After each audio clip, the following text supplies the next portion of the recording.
Harriet, the spy. Time had all but skipped for Harriet. She had infiltrated another 3 groups, including basic bitch work in 2 gangs. One small time, the other one not so much. She suspected the Daughters of Doom to be connected to a lot more than it claimed to be, but she was just a driver and wasn't yet trusted enough to really be told the good stuff, and none of her contacts in the gang knew much more than the general movements and all the different drugs and illegal gun modifications being made to the weapons. There was a hint of something more. The boss answered to a higher boss that occasionally had them do strange things. Still had to smoke it out, but the boss could barely remember her name at this point, and while that was a great thing for infiltration, it was pretty shit for being trusted with sensitive information. The other gang was just a bunch of dumb teen girls posing on street corners. They generally went around and hijacked cars before bringing them to the chop shop. Again, it was owned by a higher up she was trying to sniff out and needed a lot more time to get that level of trust. Her third new group was actually a full-on religion. The Etheric Order was basically an animistic order that believed all cultures somehow had spirits, as in a spiritual incarnation of Canadian or American or centrist spoiled idiot.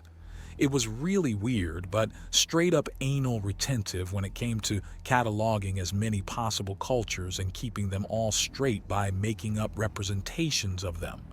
It was really freaking weird, but it was a treasure trove of information. Sure, it only gave her the stereotypes, but such things were not born in vacuums and could say a lot. But now she's once again Staff Sergeant Ina Yoko, and keeping a measured pace behind the senile but deadly General Methuselah Archimedes Kronos, and right next to eager and inexperienced Private William Stream. A bit of debate, and their faces had a vague resemblance to each other. The story was unchanged, but first impressions would make people think they were siblings, if not mother and child. Being informed of this while practicing for their roles had broken her character, and they had to practice again. The second time Herbert had broken, and they had all but taken turns after that. All told, the exercise had taken several hours. Thankfully, this would be a simple interrogation. No fuss, no muss. Lieutenant Commander Jeremiah Escobar Bridger has had a rather exciting life of late. From her understanding of the situation, after the man had tried his hand at business and romance simultaneously to find enormous success, there was an attempted robbery. The robbers bit off so much more than they could chew that they needed closed casket funerals. Unfortunately, it appeared that one, or perhaps several of them, had a higher ranking and fairly vengeful family member leading to an attack earlier today. The good lieutenant had managed to subvert the main muscle of the group, possibly seduce as well, and only a few prisoners were brought in. This one had apparently been patched up by the lieutenant commander after he had nearly punched through her throat. A quick hospital stay, and apparently she would need a light touch for the interrogation. According to Sir Philip, this was going to be a delicate one. She was apparently on the edge of a lot of delicate places, and a push in the wrong direction could ruin everything. "Are you two ready?" Sir Philip asks as he emerges from beneath General Kronos for a moment. "Sir?" "Yes, sir," Harriet says as Herbert snaps off a salute and nods. "Very good. Miss Witchen is a delicate one. Be ready for anything," Sir Philip says before slouching back into General Kronos.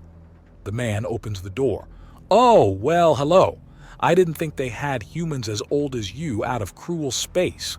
Wow. What's it like to be in zero gravity when you're so old?" the Feely asks, apparently having enough energy for 3 women rather than just one.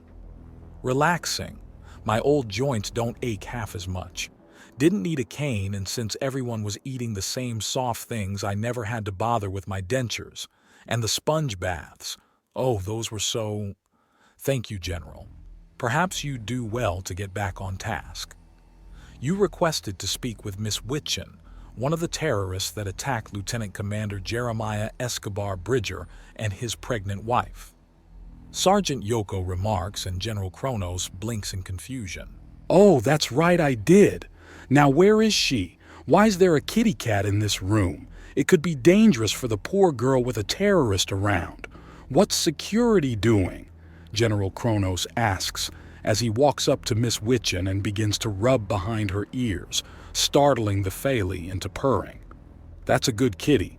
Bit bigger than most I've seen, but I know those ears anywhere. I used to have a cat myself, a big boy, could barely fit in my lap. I raised him since he was so tiny he fit in my pocket and I'd spend entire meetings with the kitten in there. Little guy loved to nap and was so quiet when he did so. Once I almost forgot him there and accidentally... Sir. Private Stream interrupts with a pained look on his face. In the hamper. Billy?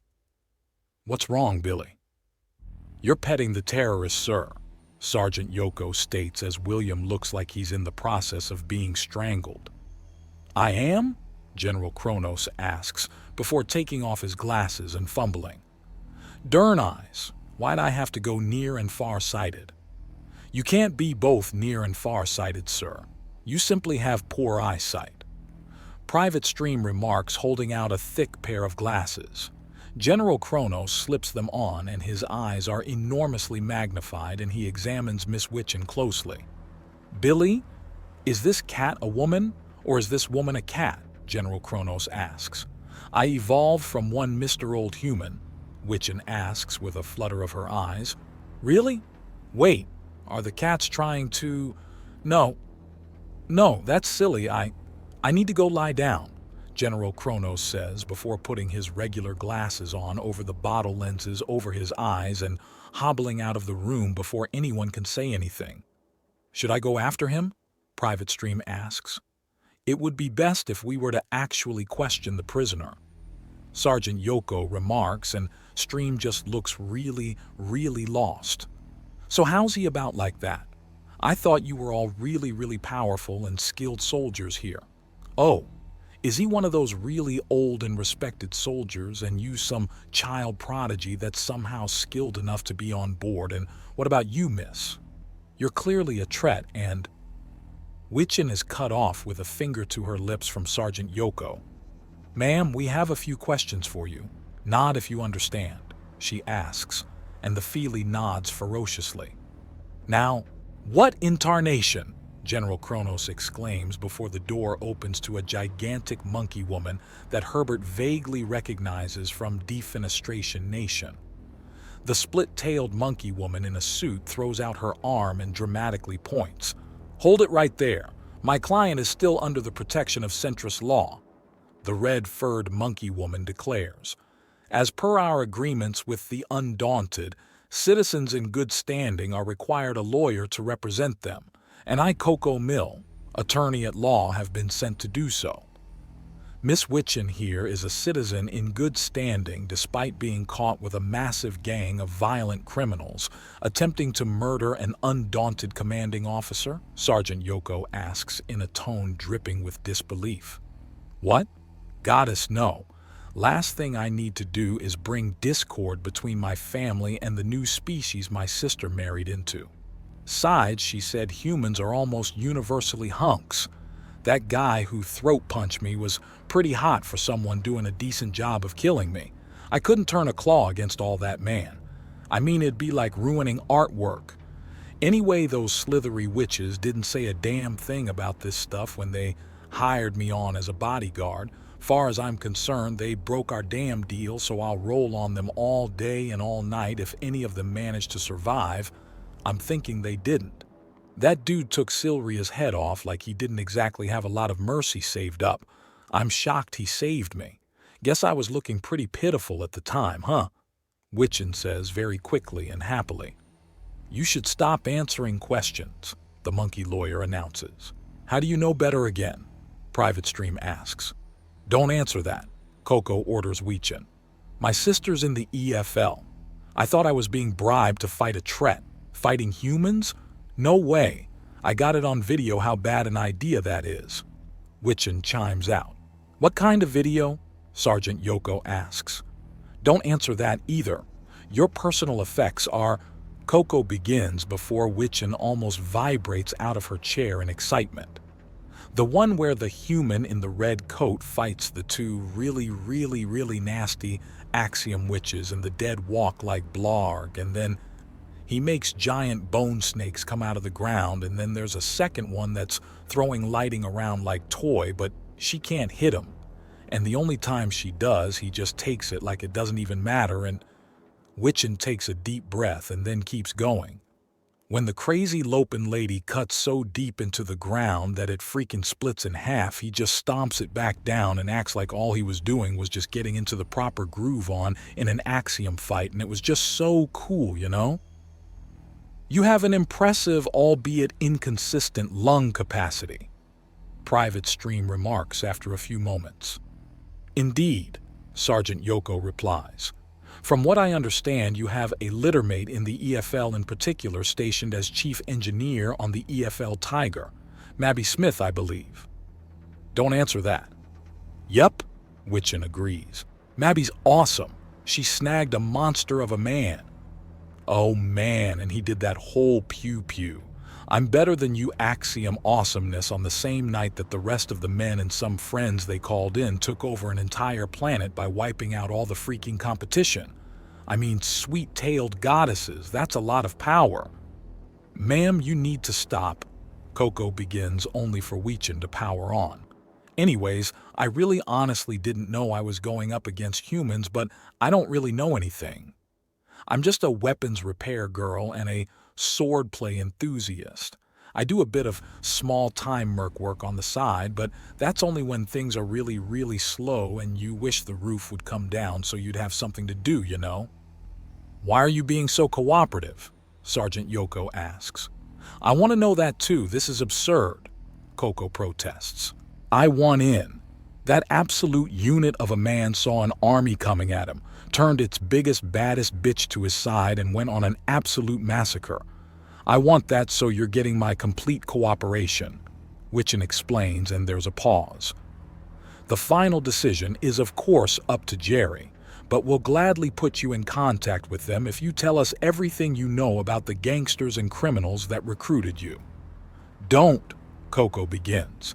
Gladly. What do you want to know? Witchin states, and Coco groans into her furry hand. All right, all of you to the other side of the room. Client-attorney confidentiality. Go.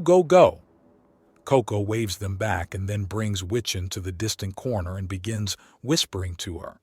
Herbert and Harriet glance at each other, unsure of where exactly to go, as none of this was anything they expected.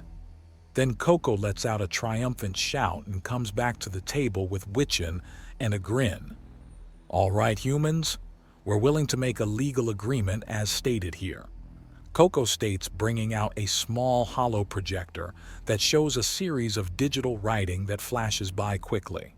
The gist of it is that in return for both the minor concessions detailed herein, you will get a full legal disclosure of her knowledge of these criminals that accosted her. Agreed. Sergeant Yoko takes the proffered projector and begins reading through with a frown. I'll be sending this to our legal department for review. You should have our answer within a few short hours. This is not the legal department. This is Interrogation, where we process captured enemy combatants for information. However, if Miss Witchin insists on cooperation, then this will go along swimmingly. Private Stream notes. Ha, success. Another job well done, Coco. You've done it again, the lawyer announces, and Weichin starts giggling as both undercover agents resist goggling at the monkey woman who retrieves an entire bushel of pastel-colored bananas from between her breasts and quickly starts in on a celebratory snack. If you'll excuse us for a minute, Sergeant Yoko asks, and there's some nods prompting them both to leave the room. Come back shortly, cutie pie. You look like you could use a hefty mama to baby you. Coco coos after Herbert, who resists outright sprinting out. I told you to prepare for the unexpected, to be ready for anything, Sir Philip says a few moments after the door closes. Sir, the galaxy's most talkative and agreeable prisoner, answering every question we could ask, and many we haven't, being suddenly defended by a bombastic monkey woman in a suit who, after a short conversation, pulls a bushel of pink and purple bananas out of her tits and begins chowing down while declaring it another job well done before hitting on me with all the subtlety of a drunken jackass in a wet t-shirt competition, is so far beyond the word unexpected that it can only qualify as insane. "I did say to be ready for anything," Sir Philip responds. "Sir, with all due respect, you're an asshole." Harriet responds, and the old spy smiles. "With little due respect, you two require so much more training and practical experience that I'd barely qualify you on the level of babies at this point. It is my fervent hope to train you both up to at least the capacity of toddlers before I return home to my justified and much-needed retirement. I should be sipping mixed drinks and finishing my memoirs, not babysitting. So it would behoove you both to stop being babies. Sir, you're trying to pack in decades upon decades of experience, training, and know-how into less than a year," Herbert protests.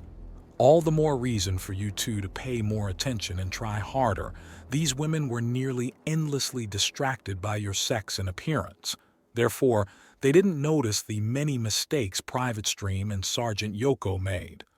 These are effectively training missions. If you make mistakes on the field like you did in that room, then lives will be lost, wars will begin, and atrocities will be committed. A properly placed field agent is a sword and shield against chaos, a dagger into the heart of tyrants and the eyes of the righteous upon the designs of the wicked. You must be better.